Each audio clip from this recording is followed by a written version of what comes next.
Timeshifters hope that you enjoyed this rare and infamous moment that combines a first-rate disaster with genuine historical significance.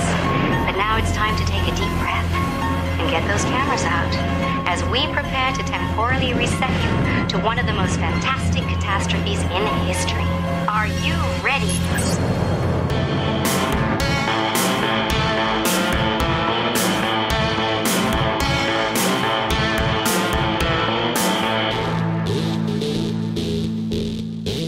Everyone, and welcome back to an episode of the Timeshifters podcast. This is Christopher here, as always, with my good friend Tom. Tom, how the heck have you been? Not too shabby. How are you doing, sir? I've been doing well. I'm happy to have been healthy. Yeah, I imagine this is your first stint since last time we recorded where you have had a nice, decent stretch of not being ill. Well, you'd be surprised. I mean, I get over COVID, and then 2 weeks later, I get a damn stomach bug. Oh, jeez. Like one of the little 24-hour bugs. And then I wrenched my back. Oh, So I'm almost back to where I was. that listeners, he just turned extra old.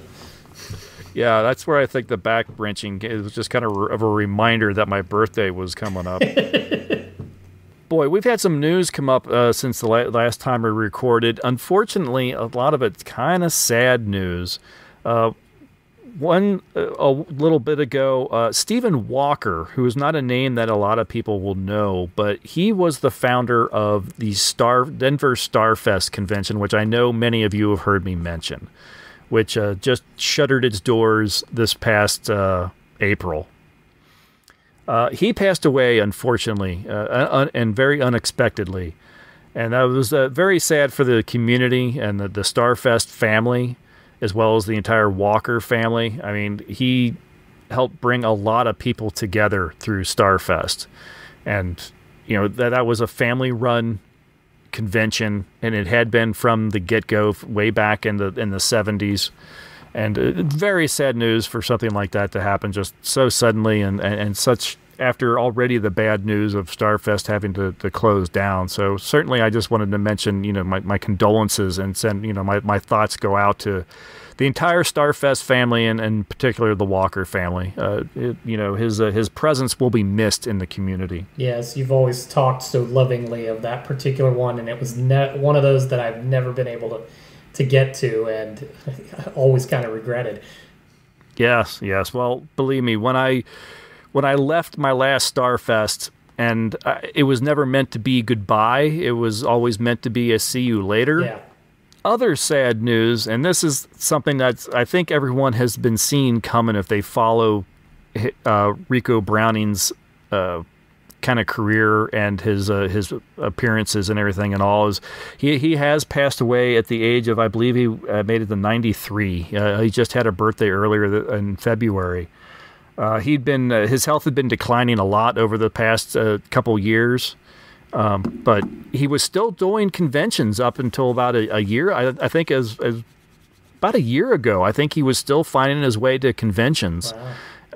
Despite his poor health, he was kind of stuck in a wheelchair for the most part and everything, but he would still come out and meet the fans and sign autographs and talk with people and answer questions. Loved his fans. I should mention, for anyone who doesn't know, Rico Browning is the last of the Universal monsters. He did all the underwater Creature of the Black Lagoon filming. I mean, it was him in the suit, swimming in the pool in the lagoon. And he did that for all three films, but he went on to be a stunt coordinator and director in his own right. Mm-hmm. He did the underwater stunt coordination for the James Bond films Thunderball. And there was another one, too, and I can't think of the title of the other one. There's another underwater fight scene that he choreographed as well. Amazing man, incredible career. And just had the pleasure of meeting him a couple times. I got to talk to him and interview him when he came to the Cincinnati Comic Expo. Nice. Back in, I think it was 2015. And that was very cool. And then he came to a Monster Bash a couple years ago, and I took my my Creature of the Black Lagoon. I've got like a 12, 14-inch Creature of the Black Lagoon figure. Yeah. I took that up there and had him sign the window. So I've got that with the big Rico Browning, scrolled across the front of it. Cool. It's a very prized possession. He was fantastic. Really neat career. Really just always generous with his time with the fans and everything. And so it's very sad day. He lived a long, good, and full life. And just unfortunate. But it has to happen. But you wish it didn't. Right. Oh, and while you were throwing out credits, I'm just now seeing he also worked on Caddyshack. Did he really? He did. He was second unit and assistant director. Unbelievable. I had no idea. That's awesome. I already knew I liked the man, but now I really do. I haven't been watching a whole lot of anything, really. Just kind of still doing a little here and there, this and that. I watched a film. I had not seen it before from the 50s. I kind of felt like dipping back into like the old films. I watched one called The Night the World Exploded. Can't say I know that one. Yeah, it's an okay film. I really thought it was kind of hindered with the amount of stock footage that it had to use because it was very low budget. We're talking last week about drive-in movie in the 50s. Mm-hmm.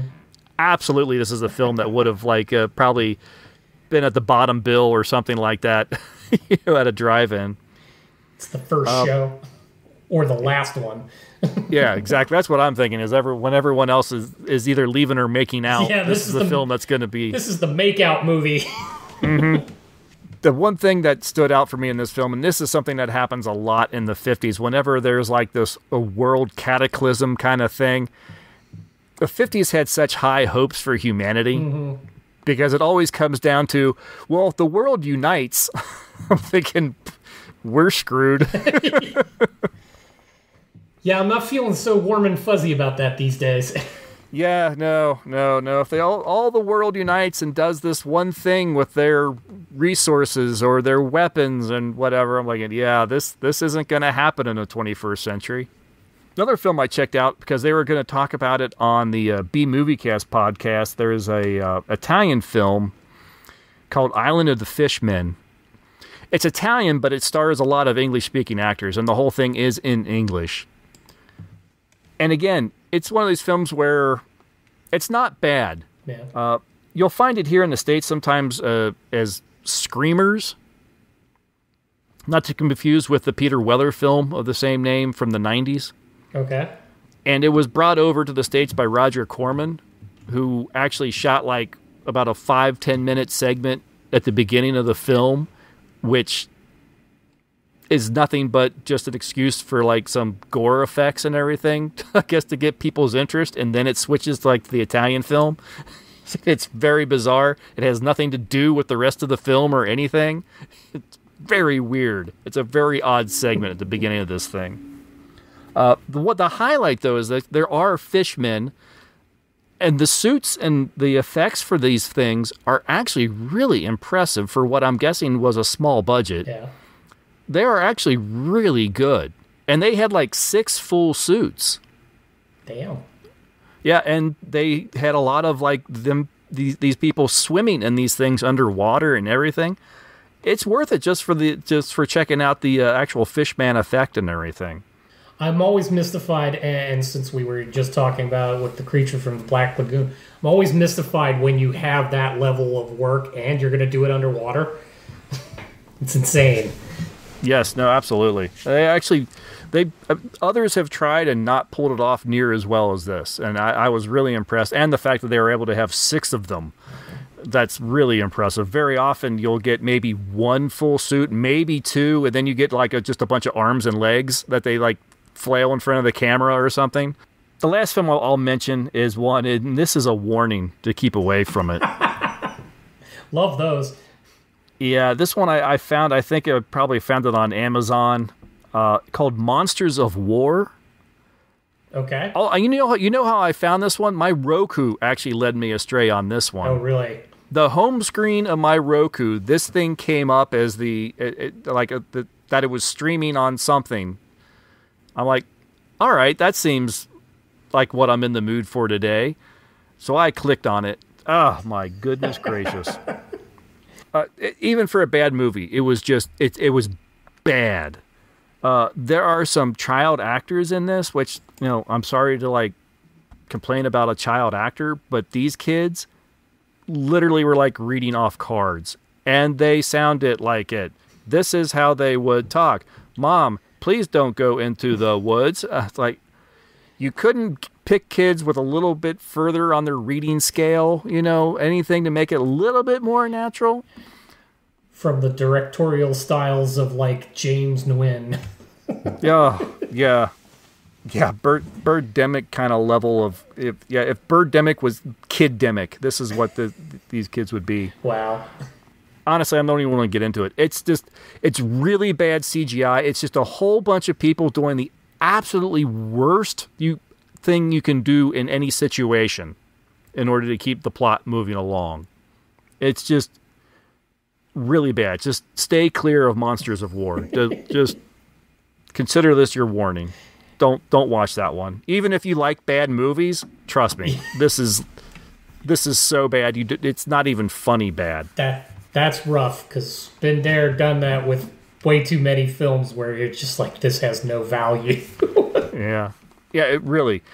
Maybe you have your friends that get together once a week or whatever and kind of do a bad movie night or something. Yep. Maybe you've had a group of people where you can actually literally, like, while it's going on, you can talk and go, why are they doing this? Why would they get out? There's something out there. Why would they get out of their car?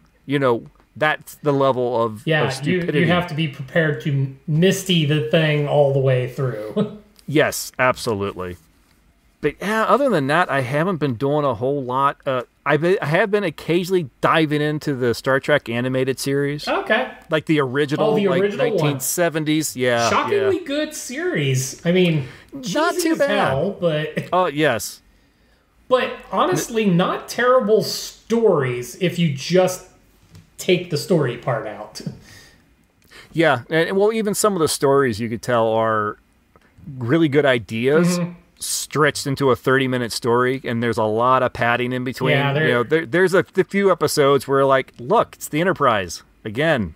Yeah, there is a bit of that.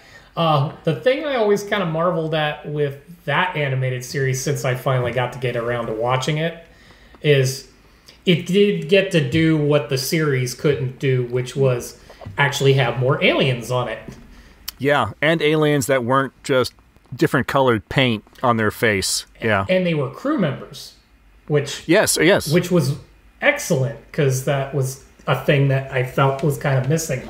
And it's actually the thing I still find a little cringeworthy from the original series is everything's very human centric, and I'm like, Spock's standing right there. Yeah. You always get like a sense of not sure the right word, a sense of community among the cast. I mean, most of the cast comes back and does their own voices, but then like folks like Nichelle Nichols and James Doohan provided a lot of the voices for the other characters. Yeah. And you can tell, you can hear it. Mm-hmm. I think Majel Barrett, provided some voices as well as, and you can tell it's them, but it just, I don't know, it feels... It's like putting on that old pair of shoes that you love, mm-hmm. even though they're falling apart. They're just really comfortable. Mm-hmm. That's how you feel when you hear their voices and you see them kind of putting in that extra effort. Like I said, as campy and cheesy as some of it is, it's still kind of a fun watch. Mm-hmm. It is. It is not bad. They do have occasionally some really interesting stories, and I remember the animation feeling really poor and rough, but it isn't as bad as I remembered it being. Yeah, no, or it could have been definitely not as bad as the impression I had of it. It is not. It is definitely inexpensive animation, and it is a lot of reused. They'll draw a sequence of animation, and then they'll use that over and over, sometimes throughout the same episode. Yes. But it isn't too bad, and honestly, I'll tell you what, where they went cheap on like some of the animation of the characters, the people loved drawing the Enterprise. They did. It actually looks really good in most of its appearances. Yeah, the animated Enterprise almost was more lovingly handled than the model. Yes, yeah, absolutely. And they could make it do more things, technically. You got to see it move around and do other things than normal, and even that was with the cheesy, cheap animation they were doing. Because, let's face it, original... before you get to the remastered original series, where they put in better effects for the exteriors... you had about the same 5 cuts of the Enterprise in every episode. Yeah, the best you get is Sulu, evasive maneuvers, and you'd get the one shot of the Enterprise just suddenly ducking to the right. Just veers viciously to the right, and that's it. Yeah. Yep. So, like, did you just knock it off of its stand? Is that how you got that shot? That's how they got that, yep. But yeah, that's all I've been watching. That's all I've really got to report. It's all the news that I had. What have you been up to? I'll use Star Trek as a segue. I know for our audience that they don't fully understand that I like Star Trek. But I'm not going to spoil anything. But we're 2 episodes about to get to the 3rd episode of the Picard 3rd season. And I've read some of the critiques of it. I get it.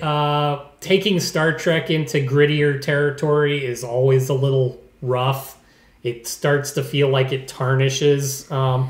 But there is still a whole lot of underlying fun in this. And as I just explained to you ahead of the show, it's not just a love letter back to Next Generation. It's a love letter to all of Star Trek. As you watch it, without spoiling anything, there's no opening credit sequence like there was in the prior 2 seasons. So it just comes in with music and goes into a title, and that's it. But it's all old Star Trek music, so you get the da da da da da da da, and you get that. But what I find mesmerizing is when you get to the end of the episode and they go through music, but they go through music from all eras of Star Trek. You'll get the theme from First Contact, and then it'll move into Wrath of Khan, and then it'll move into another. It'll do more of it's the Next Generation theme, but it's actually the motion picture version of that theme. And it moves through those in a medley. And it's like, that is really cool. And then in sound effects, you'll get, like, we've got our new version of the ship. It's the Titan A. And it's designed off of movie Kirk era design, so it's meant to look like a retro version of their own starships. It's intended. There's a whole line of them now. Is the Federation has decided to kind of bring back that look into the 25th century, and when they do that, our first time ever hearing photon torpedoes fired out of the Titan. They're the sound effect from the original series. Very cool. So you get that doo-doo-doo, and that carrying reverb that comes off of the torpedoes coming out. And like, that is... It's just... It's hitting you in all the good, warm, fuzzy spots. So. Nice. Good. I could go get my my Enterprise over there, and it's got sound effects. I could fire off some photon There you torpedoes. go. And that would be the sound effect that you'd get. But Nice. Yeah, very cool. I haven't had a chance to check it out, Picard season 3 yet. So, but I am looking forward to that. Is actually one that is on the short list to actually watch. Yeah, no, you'll have to hit that. Yep. I believe Strange New Worlds, the next season is going to premiere here soon too, isn't it? I even saw it's mostly a rumor news story, but they're already talking shooting season 3 this May. Yeah. So we haven't even seen 2, but we're already going to go into production for 3. So That's a good sign, I hope. Happy to hear it. I hope season 2 is as good or better than season 1. They kind of hit it out of the park the first round, and I don't know how that makes me nervous. Yes, yeah, exactly. I think we mentioned that last year, that we're a little cautiously optimistic, a little worried about, how well they did, that they can keep up that momentum. Well, yeah, historically, good Trek always starts bad. Yeah, that's true. I mean, the Next Generation was terrible until you got to season 3. So yeah. And it needed time to find its legs, and the notion that a show found its legs on first episode, I don't know, but I hope they get to carry that momentum. Yeah, hope so. We'll see. Yeah. Anything else, or should we put a pin in the top half of the show? I will mention only one other thing, because Sure. I found... I got in an apocalypse-style mood this past weekend. Watched Knock at the Cabin. I'm not going to get into that. It's an M. Night Shyamalan movie. Lots of people you'll recognize in the film, but I don't say this necessarily as derogatory, but I really think M. Night Shyamalan wants to make religious, if not Christian, movies. He's kind of slanting heavily along belief and faith and all that. I mean, we did do a couple years ago Signs, and that was heavily overtoned, obviously. This one had a lot of that in there, too. But because I was on that theme, I'm going to touch on this one, which was... This is one of those, you find it because, hey, Amazon thinks you might like this kind of thing. I'm well familiar. Yes. This is a movie called How It Ends. Okay. It's from 2021. It's got quite the list of stars in it as well. But the thing that's interesting about this is the movie is essentially about the last day for planet Earth. But it's not about that. It is about one particular individual in this. Everybody has come to terms with an asteroid is coming. It's going to wipe out the planet. They actually know what time. So instead of going all panicky and all everybody's gonna just rape and pillage and all of that in their final hours, everyone's kind of become mellow about it. They're all very retrospective, and our character in this, Eliza, it's a dynamic between her and her younger self. And her younger self is physically there. And so she's having this constant dialogue with herself about her life, her regrets, the things that they want to accomplish in this last day before the Earth is gone. And so it becomes about all of her relationships and making peace with all of them. So she visits her father, her mother, some other things. It has this very dark comedic twist to the whole thing. But what's interesting about it too is in these last moments, people are more aware than they have ever been. So they actually acknowledge seeing the younger self, whereas most people, this is an inner monologue that happens. They're now a physical person in the space, and people are seeing this. So it's very, very artsy, very meta in how it handles the concept of the end of everything. And it was just way more fun than I was expecting it to be. So, oh, very cool. I'll have to check that one out. Yes, it's definitely worth a watch. It is both comedy and introspective, and it was way more fun than I was expecting it to be. I was just in a mood for, okay, somebody else tell me about the end of the world, and this took a high road, and it was cool. Nice. Yeah. All right, very cool. Now I will definitely check that out. Yep. All right, well, that will do it for the top of the show. We will take a break. We'll listen to a promo for another podcast. And when we get back, unfortunately, we will talk about 1997's Batman and Robin.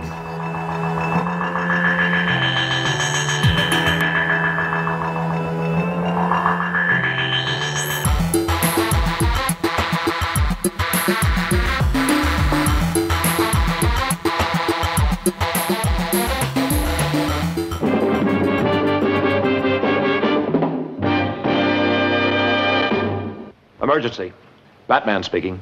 Warning all of you to brace yourselves for big news. The biggest. Tell them, Robin. Holy superlatives, Batman. It's really exciting. Greetings, citizens. Join me, your old bat chum, John Estrew, on my journey to discover what it is I love about the classic 1966 Batman television series on the Batcave podcast. Each episode, I'm joined by a guest host as we review the classic television series. There's a new episode every 2 weeks. Same bat time, same bat channel on iTunes, Stitcher Radio, or at thebatcavepodcast.com. Holy memoranda, folks. Make a note not to miss it. Good thinking, Robin.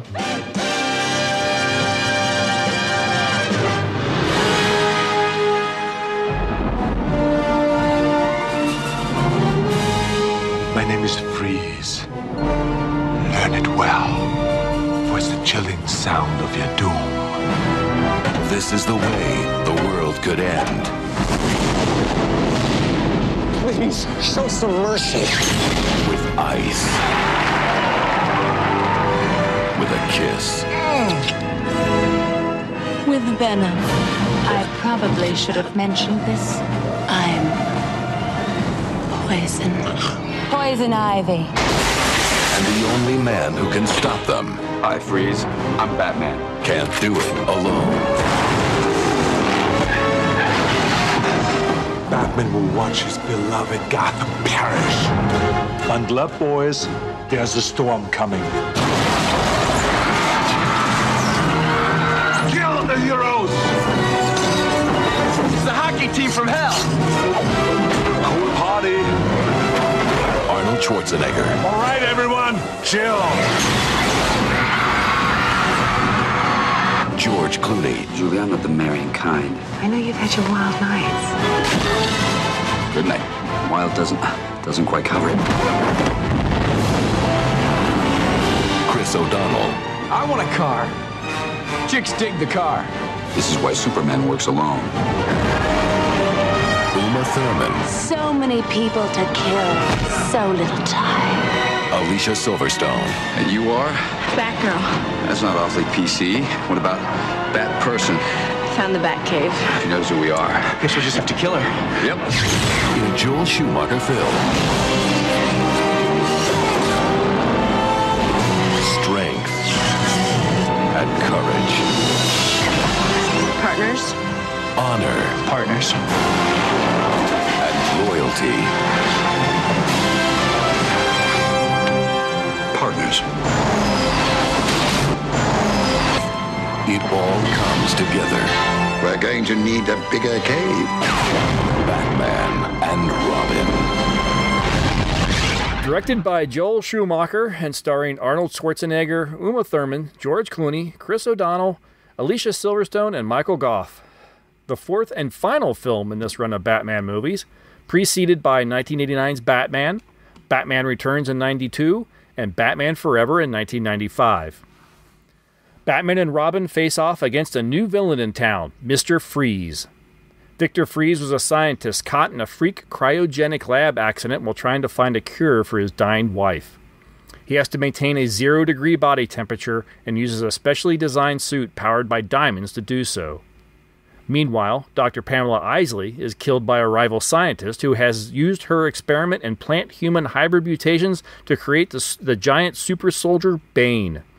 She is transformed into the deadly Poison Ivy, and she uses her deadly potions to drive a wedge between the dynamic duo. While Ivy and Freeze terrorize Gotham, Wayne Manor is paid a visit by Alfred's niece, Barbara, who has arrived just as Alfred's health appears to be in decline. Barbara discovers Bruce and Dick's secret and dons a bat cowl herself to become Batgirl, thanks to the Batcave's computer Alfred AI. Can the three crime fighters unite to thaw Gotham from Freeze's icy grip before Ivy's deadly plants take over the world, and convince Mr. Freeze to help save Alfred? Tune in, same bat time, same bat channel. God. I wanted to end that more with, and who cares? Now this, apparently the third film was a commercial success, which prompted the studios to pretty much fast-track a fourth film. Val Kilmer, who had donned the cowl in the third film, didn't want to do another film. He wanted to go off and do some other things. He actually didn't know that there would be a film so soon, and he had other commitments. He was going off to do The Saint, and I think he also was going to be working on The Island of Dr. Moreau. He wanted to do very badly because he wanted to work with Marlon Brando. So they had to find a new Batman, and they found George Clooney. I didn't realize, I was thinking this was a lot closer to his ER days, but that actually happened like a good decade earlier. Yes. He was still doing kind of a few TV spots and done some small films. He did, of course, From Dusk Till Dawn, right? Which is what I think Schumacher saw him in, and is what got him the job as Batman, Bruce Wayne, in this film. But yeah, this is his first big major motion picture. Mm-hmm. I had no idea. I thought he was a little bit more of a household name, and he really wasn't yet. He has actually has said that while he agrees and has apologized for this film, he's not sorry he did it, because it did give him the opportunity to be a leading man and kind of show people he could be a leading man. And he kind of does attribute this movie to kind of helping start his movie career. As you pointed out, other than, of course, his Attack of the Killer Tomatoes run. Yes. Other than From Dusk Till Dawn, he hadn't had any actual theatrical time. I read some stories that apparently he's actually paid people back their money that they paid to see Batman and Robin. Well, Mr. Clooney, you and I need to talk. I have not received my reimbursement. Yeah, I thought that was funny. I think he's very candid and honest about it, and I got a big kick out of that. There's just so much wrong with this particular film. For instance, since watching this again and forcing myself to sit through it, aside from failing on every level, I was just disturbed by how much of it is just a string of one-liners and cliched, hackneyed dialogue. Nobody actually has a conversation in this movie. No. Alfred's the only one that makes anything poignant in any of this. Even as much as I love him in the part, it just comes off forced and hackneyed. It was almost like Joel sat there. I know this was before smartphones, but I just feel like he just sat there directing this while reading a book or something like that. It's like, I don't care what you guys do. Just get it on film. All we got to do is get it out the door.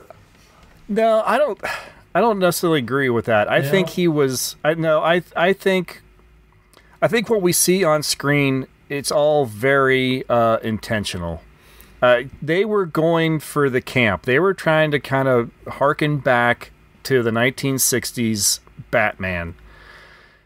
And for whatever reason, I'm not sure why they decided to make that decision, but that was a decision that was made, and that is something that they did, and it's just not what people wanted. No, again, because I have been a reader of the comics and I enjoy most of the things Batman related. I remember even just when I was in the theater watching this the first time, I'm like sitting there screaming, no, because I'm like, none of these are the characters to which they are actually supposed to be. The undeniable offense of being the fact that Barbara is related to Alfred and not Barbara Gordon. And I'm sorry, yes, you can take liberties when you do these things, but that one was just a bridge too far. And then Freeze's only motive... Freeze wants to murder the city, but somehow to get money out of the murdering the city so that he can then do his research. And you have no understanding of the motivations of Mr. Freeze at all.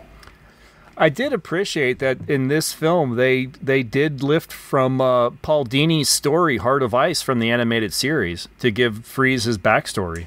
Well, yeah, but apparently they didn't watch the whole thing. Because other than having Nora and her disease, that was about the end of it.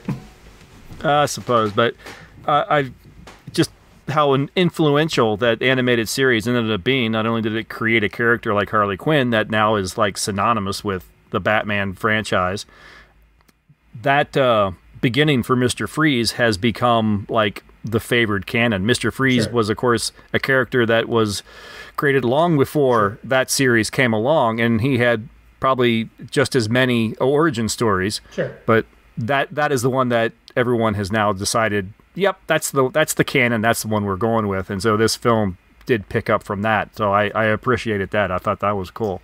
The thing that's a little hard to take is this is... Granted, the animated series has kind of moved on, but at this stage, there's still like the Justice League series and all of that. And acknowledging, like, it's like they failed to acknowledge that was a success. So that is still better Batman, that animated series, than this movie ever had any hope of being. Yeah, I really don't understand the studio's choice of direction for the films. 89 Batman came out. There was a level of camp to it, but it was done fairly seriously. And with a pretty dark edge. Well, Tim Burton behind the helm. You weren't going to get it any other way. Exactly. The second film, maybe a little lighthearted at times, but still very much Tim Burton kind of related and still well within that same universe. The third film is when they really started going, in my opinion, kind of off the rails and started that's when Schumacher came in and they started going down that camp route where they're trying to like take it back to the 60s and, you know, with Adam West and everything. And why would you do that? I'm not sure why they thought, oh, this is the direction people wanted to go. And I don't know, maybe it was something about the 90s or something, but this movement toward everything being neon and blacklit and all of that, like, I mean, to this day, the consummate Batmobile is the 89 Batmobile. You don't get any more Batmobile than that one.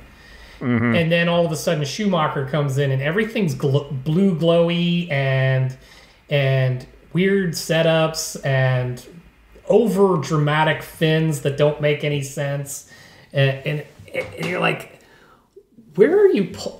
Like, I know Batman has had a weird history when it comes to the comics and the 60s series and all that. But I mean, seriously, what was the motivation to go back to that? Who said that that's what they wanted? The only thing I can think of is they decided to go a little campier in that third film, and it did well. So they figured, oh, okay, let's just, you know, pedal to the metal for this next film. There was plans for a fifth film that Schumacher was going to helm. And this one apparently was even going to go further off the rails, despite the fact that the main villain was going to be Scarecrow. Oh, jeez. But this sounded like, everything I read, this was going to be an almost outright comedy. Yeah.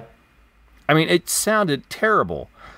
They're also even talking about doing a Robin spinoff with Chris O'Donnell. Possibly that would have gone into a Nightwing, but if they're going down the same route as these films, thank God all that was scrapped after the poor reception of this film. I can't...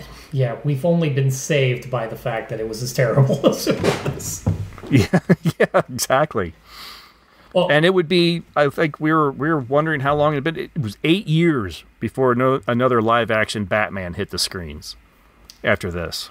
Well, right, yeah, no, I mean, essentially depending on where you read or what you read, Joel Schumacher was gifted with the title of Killing Batman.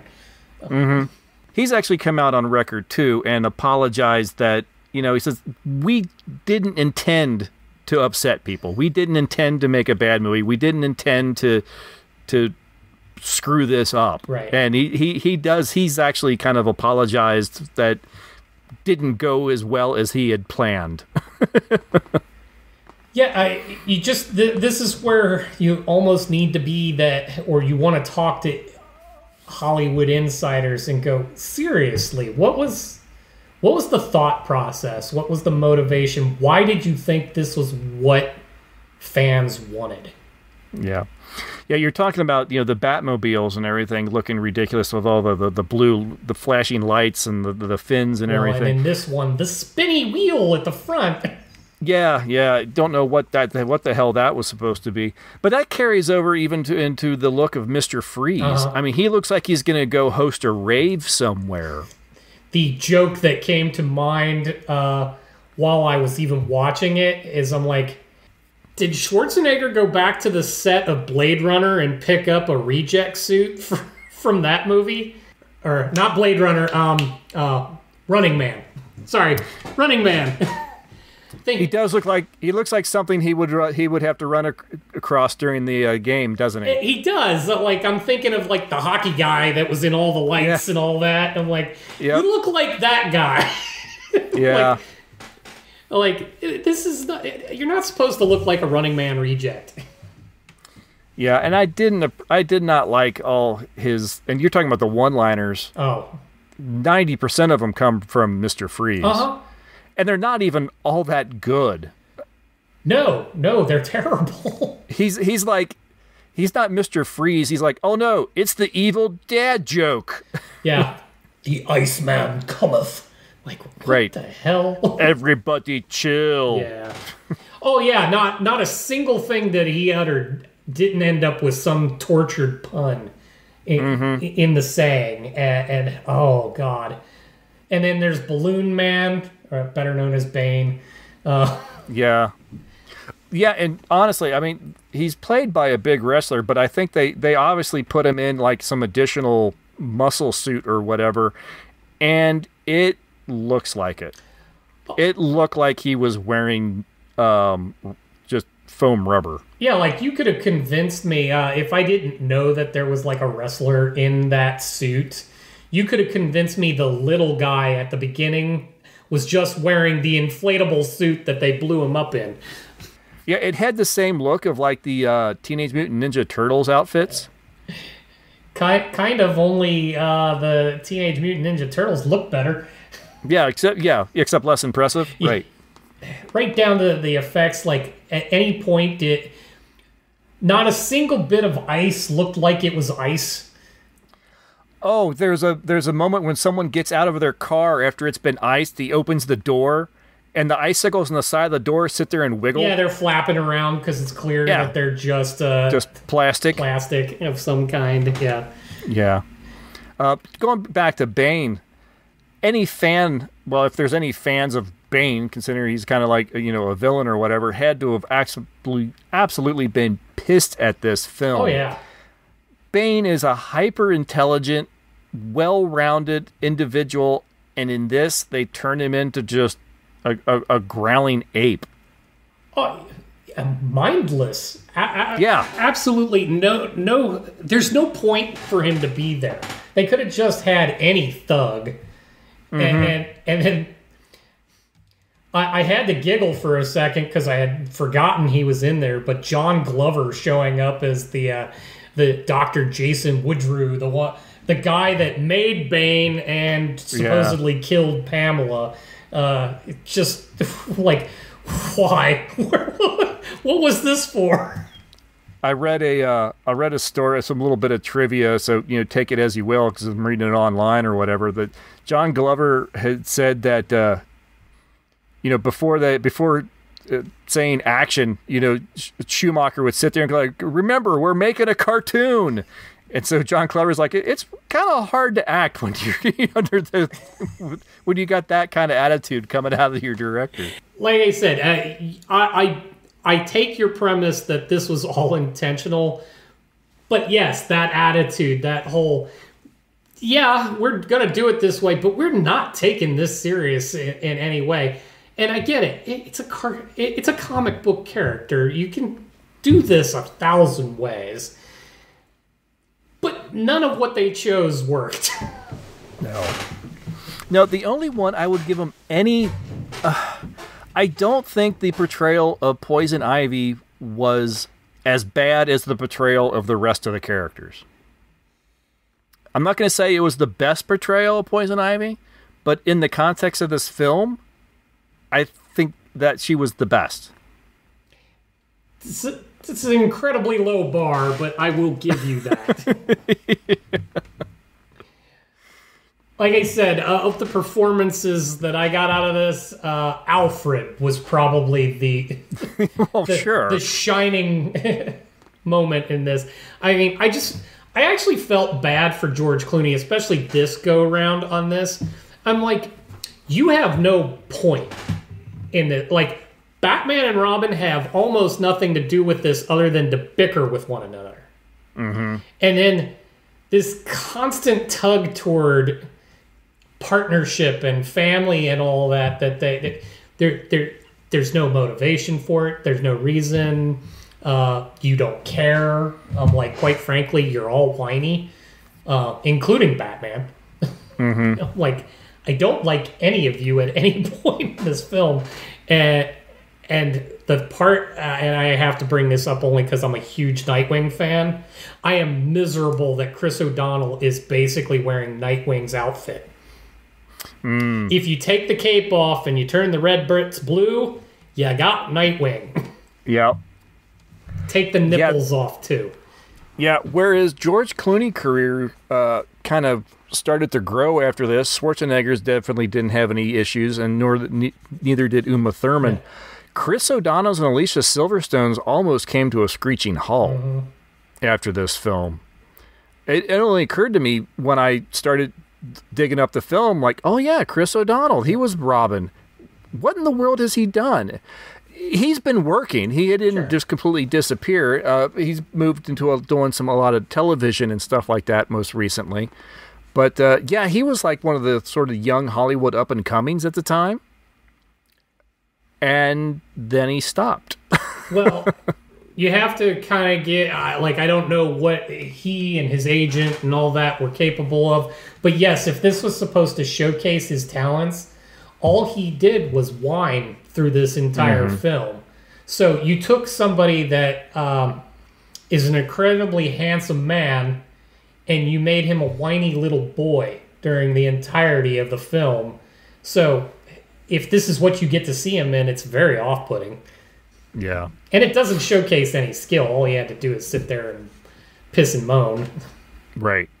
And same for Alicia Silverstone. She had nothing to do in this film at all. And she is actually, I think she's an actually really great actress. Her role in Clueless is phenomenal. I've seen her in stuff since then, too, where even as an older actress now, she does some really nice work. Yeah, absolutely. Apparently, she dealt with a lot of body shaming issues at the time because, she worked out and everything to get in shape to be Batgirl. And then, while working on the film, there was some rumor by someone on the crew or whatever that they had to take out her bat suit a little bit or something like that. And, someone drew some cartoon or whatever and talking about how she ballooned up, and it was a total exaggeration and completely unfair. And, she's just a young teenager, young 20-something, I forget. I think she was still 17, 18 years old at the time. Yeah, just uncalled for and unfair, and I think that maybe kind of soured the milk a little bit. She may have purposely kind of backed away from her career just because why would you want to deal with that? Yeah, looking through stuff, she slow-played it quite a bit after 97.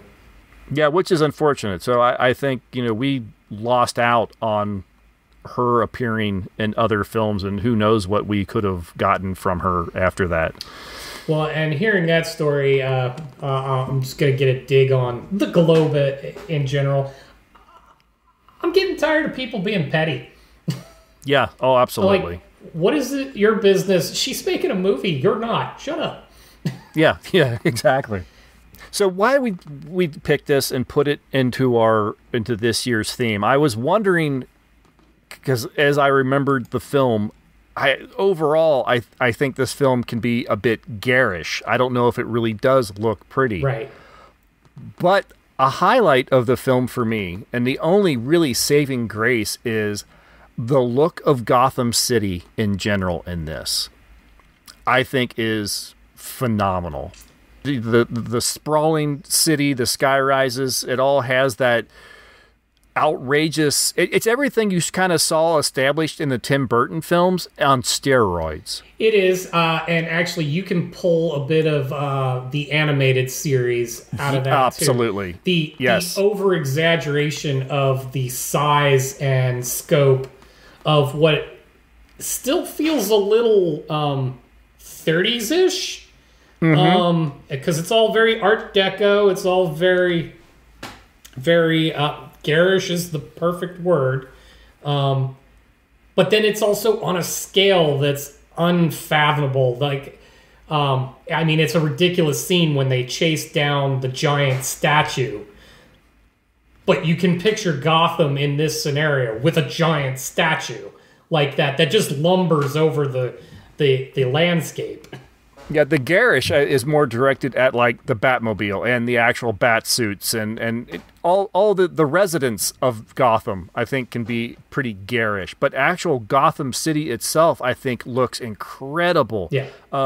The observatory, which is absolutely useless, being in the middle of a city, but the idea of it being suspended there atop, on top of this giant city and being held aloft by like some freaking statue. Brilliant. I love that look. The highway that must be 20 stories off the ground. Right. That then like you were saying, they jump off the road and dive down the arms of, some sculpture of Adonis or something like that. It's right out of something from the animated series. It looks fantastic. I love the look of Gotham City in this film. Oh, and it's funny you mentioned the planetarium again, or the observatory, not the planetarium, but the observatory. It's never really clear where that is, because if you recall, at the climax of the film, it's also waterside. Is it? It is, because when the actual telescope falls out of the thing and starts to plummet, they are literally along the water line, because that's where Batman leaves the two doctors standing on barely a rocky surface that's that's right. Well, overlooking the water. Maybe it was right there on the shoreline or something like that. But either way, you're not going to see anything out of that observatory. No, the light pollution is going to be so bad. Well, you might, because the thing is so damn tall. It might actually be borderline stratosphere. Because, when they point the telescope down, it is above the city. Right. Yeah, but the garishness definitely goes to like the Batmobile, the Bat Cave, the case that the Redbird motorcycle is in and opens up, and it's got the neon Redbirds on the side, and it's like, why would you do that? Who is it for? Yeah. Who exactly built that tunnel that goes from the Batcave and then apparently stretches 20 miles under the city? You read enough comic books and you start finding out the network down there is actually pretty expansive. Yeah, that's true. But at any rate, yes, no, you're completely right. But yeah, you get into that stuff with the vehicles and the Batcave and all that, and I think there was. I'm going to throw this out here because it's one of the things that drives me crazy in this film too, and I think it's meant to mean something.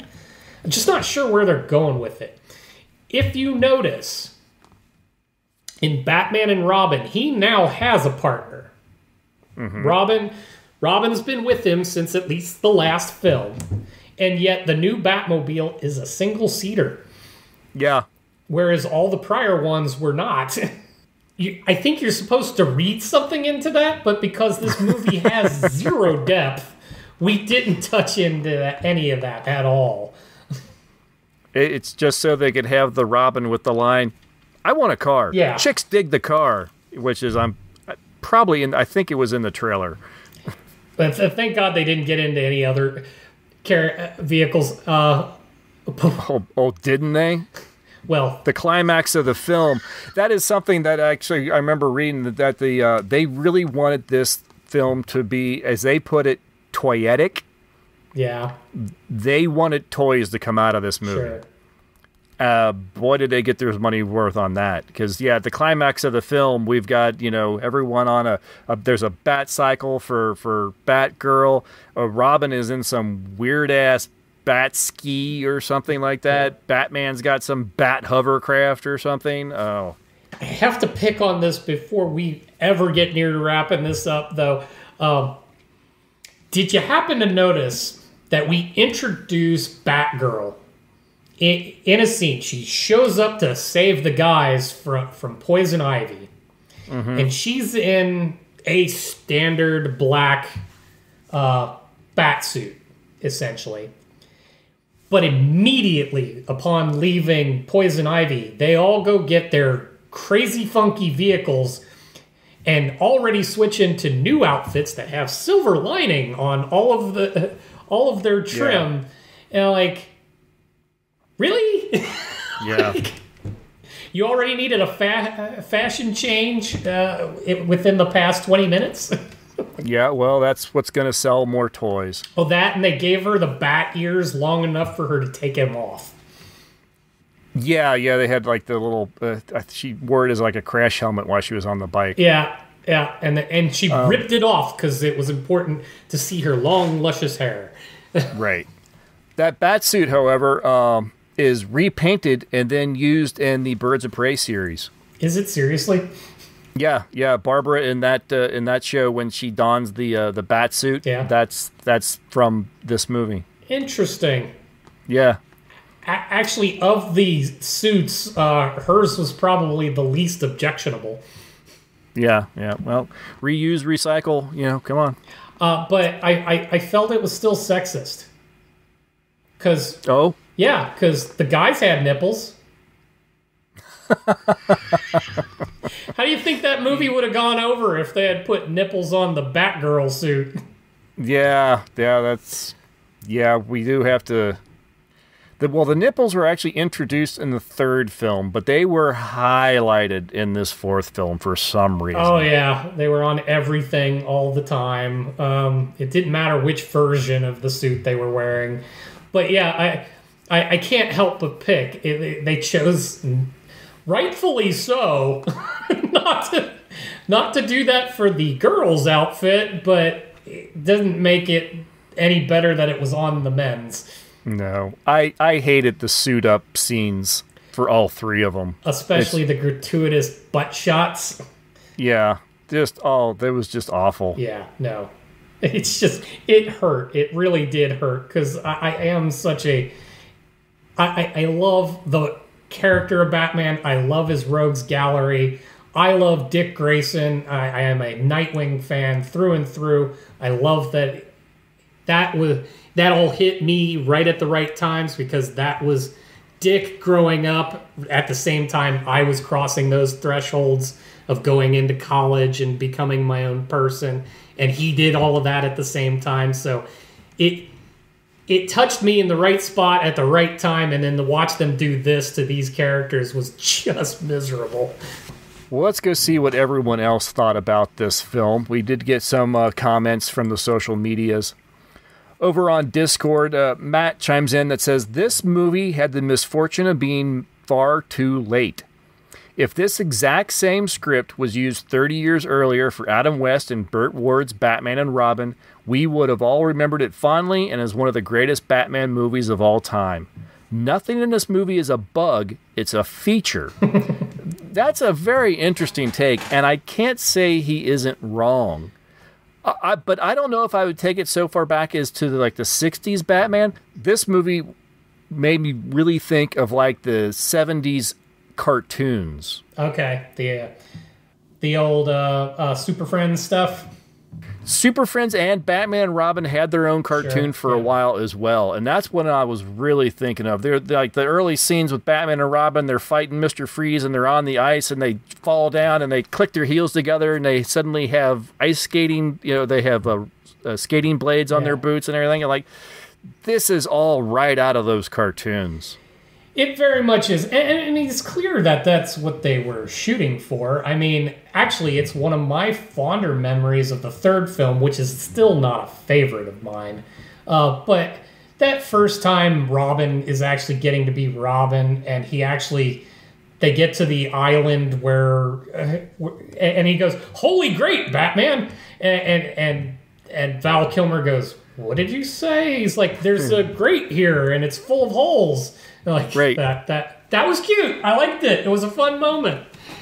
But to make an entire film around that notion is terrible. Right. Over on Reddit, Rando Gringo says this bad movie was well-intentioned. It shows a cool Gotham City that has its own look. Best thing I could say.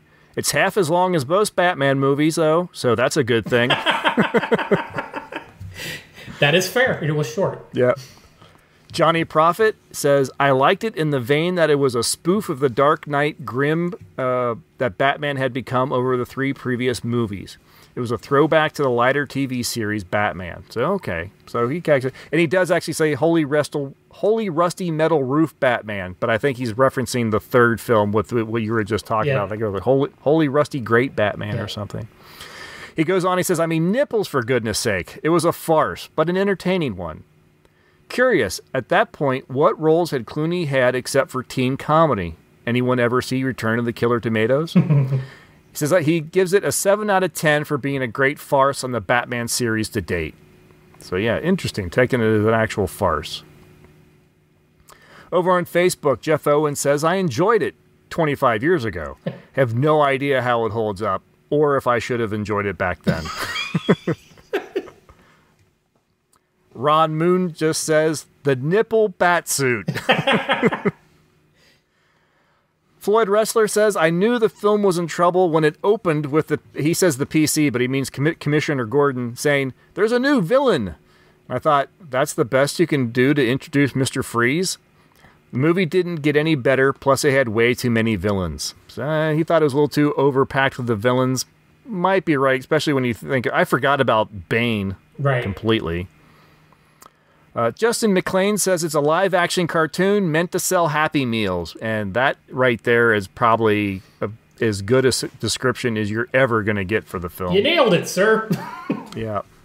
Our good friend Steve comes in and says, Clooney has said that this film taught him the most valuable lesson of his acting career. He accepted the job before seeing the script. Before there likely was a script. Because who wouldn't jump at the chance to play Batman? Right. And he got stuck with this. Which, as we discussed, he's been magnanimous about ever since. Yes. But that's what our listeners and friends had to say. What did the professionals have to say about this in 1997? All righty. We'll start with Kenneth Turan of Los Angeles Times. The strutting bully that was the Batman franchise is no more. Batman and Robin, the 4th film in the series, still preens and blusters, but there's no knockout punch. Lacking most kinds of inspiration and geared to undemanding minds, this project is overloaded with hardware and stunts. It's relief to have it over. So, really loved it. Yeah, so he's saying that the best thing about the film is that it ends. Exactly. And then Gene Siskel of the Chicago Tribune. Our flick of the week is Batman and Robin, a sniggering, exhausting, overproduced extravaganza that has virtually all the humanity pounded out of it in the name of an endless parade of stunt sequences. You know you're in trouble when the most appealing character in the film is Bruce Wayne's dying butler, Alfred. So clearly a fan. Yeah. And then I'm not actually going to read too much of our friend Roger Ebert. it's clear from his overall review that he went in with such high hopes, and apparently he actually kind of liked the third movie. But he says, because of my love of the world of Batman, I went to Joel Schumacher's Batman and Robin with real anticipation. I got thrilled all over again by the Gothic towers of Gotham City. I was reminded of how cool the Batmobile is. I gotta contradict you there. Batman has a new one. And I smiled at the fetishistic delight with which Batman and Robin put on their costumes, sheathing themselves in shiny black second skins and clamping on lots of belts, buckles, shields, hooks, pulleys, etc. Parentheses. How much does that stuff weigh? How do they run while they're wearing it? But my delight began to fade about at the 30-minute mark when it became clear that this new movie, like its predecessor, was not really going to explore the bizarre world of its heroes, but would settle down safely into a special effects extravaganza. He goes on from there, but he wanted so much more of this. He gave it 2 stars, and I think he was generous at that. No, absolutely. If you visit the Metacritics, it's just a series of panning the hell out of this thing. One of my more favorite ones here. This was something SF Examiner, I assume San Francisco. Clooney's stiff cornball delivery and tendency to smile during the most tragic moments brings this as close to the cartoonish Batman television series of the 1960s as any movie has come. So, and that's a good point. We didn't even discuss that. I don't know if you caught that, but there isn't a moment in this film, good, bad, or ugly, where Clooney's version of Bruce Wayne or Batman isn't donning a smile, or at least a smirk. He's always got that Clooney smirk. Right, and you're just like, that's not appropriate right now. Yeah. Well, I think he's stuck with, I guess, what you'd call resting Clooney face. 'Cause you've been sitting on that one, haven't you? That is just the look of George Clooney. That is how he looks, and that is the way you see him in any photograph, in any film. That's the look he has on his face. He's entirely built his career on that smirk. Yes. There isn't anything where that look isn't the driver of his character. Right. So there we go. So I found something pretty in the film, but overall, I think it's pretty much almost universally agreed that this one's a bad film. Well, it looked pretty. Somewhat. Yeah, no. I appreciate those from our audience that have actually tried to look at it in a positive light. I usually go there and can't. The cast was pretty. Sure, yeah. Absolutely. Well, that's going to do it for Batman and Robin, I think. There's nothing more to be said. Next episode in 2 weeks, we're going to look at 2000's Dungeons and Dragons. And this will be interesting because I thought I had not seen this film at all until I watched a trailer, and now I'm wondering if I've seen this film. And also, apparently, there's a new Dungeons and Dragons coming out soon. There is. I had no idea, so how fortuitous. You're not definitely pinned to what's the up and coming. You're all over 1950s, but... Yeah, no, somehow I missed the fact that there was going to be a new Dungeons and Dragons film. And I can honestly say I have not seen the 2001, so this should be interesting. Yep, we shall check it out. The trailer, at least, like I said, it looks like there's some production value put into it. So we'll see if it really does look pretty, and we'll see if there's anything else to it. Until then, I guess thank you very much for joining us. Please follow the link in the show notes to all the social medias, and to learn how you can help, maybe even help the show financially. We'd really appreciate that. We'll talk to you in a couple weeks. Thanks, everybody. Bye. See ya.